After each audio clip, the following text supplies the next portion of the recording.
Alright. Guys, meron tayong bagong helmet. Sec na half face helmet. XL lang size. Makikita nyo. Okay. Brand new siya.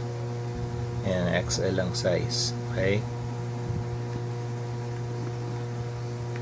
Itong klase ng half face ko is yung iba't iba kasi yung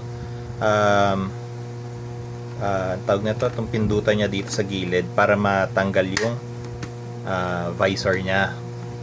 So tuturuan ko kayo paano magpalit ng visor kasi meron ako isang visor na kasama niyan. Pag binili mo, mas maangat siya, mas maporma. Ito. So mamaya papakita ko sa inyo yan pag nakakabit na. Okay? So number 1, step 1, pagka ganitong klaseng clip ang meron ka sa ganitong half face na helmet, ibababa nyo lang ito, nakikita nyo na yan. Ito, nakikita nyo ito. Ayan, iniilawan ko. Medyo maliwanag kasi. Ayan, mas malinaw. Ito, ibababa nyo lang to. Ibaba, ayan, nakikita nyo. Ayan, gumagalaw, di ba? Okay. So, paano nyo hahawakan? Hawakan nyo muna yung 4 na daliri nyo dito, tsaka nyo to ibaba para may puwersa kayo. Okay? Kasi nire-release niya yung lock na yan eh.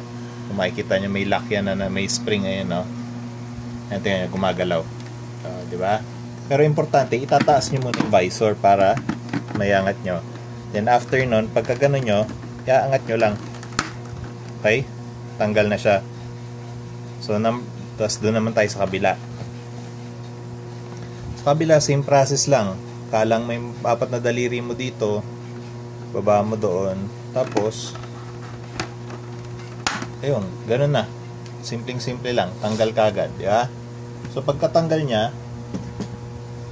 ikakabit mo na yung isang bago, ganun, same process lang. So pagka ikakabit mo naman siya, ilalagay mo siya dito uli. Itatapat mo bali itong lock na to. Ito kung saan yung sa may bilog, meron yung mararamdaman ka na parang naglalak. Itatapat mo lang siya doon sa merong clip. Okay? So paglagay mo nyan, paglagay mo, dapat sasabit siya doon. Yun. Pag tumunog na siya na ganun, ibig sabihin nag-lock na. So, lipat ka na doon sa kabila. Okay? Pag lipat mo sa kabila, same lang din. Kapain mo lang kung saan yung dapat may ilagay. Tapos, ayun. Ayun na. Ganun na. Simpleng-simple. Nakakabit na siya. At ito yung sinasabi ko na itsura niya. Mas maangas kasi siya. Ayan. Okay? Kita nyo pa yung paa namin, di ba? Alright? Ayan siya. Mas maganda. Okay? Sana nakatulong sa inyo. Thank you.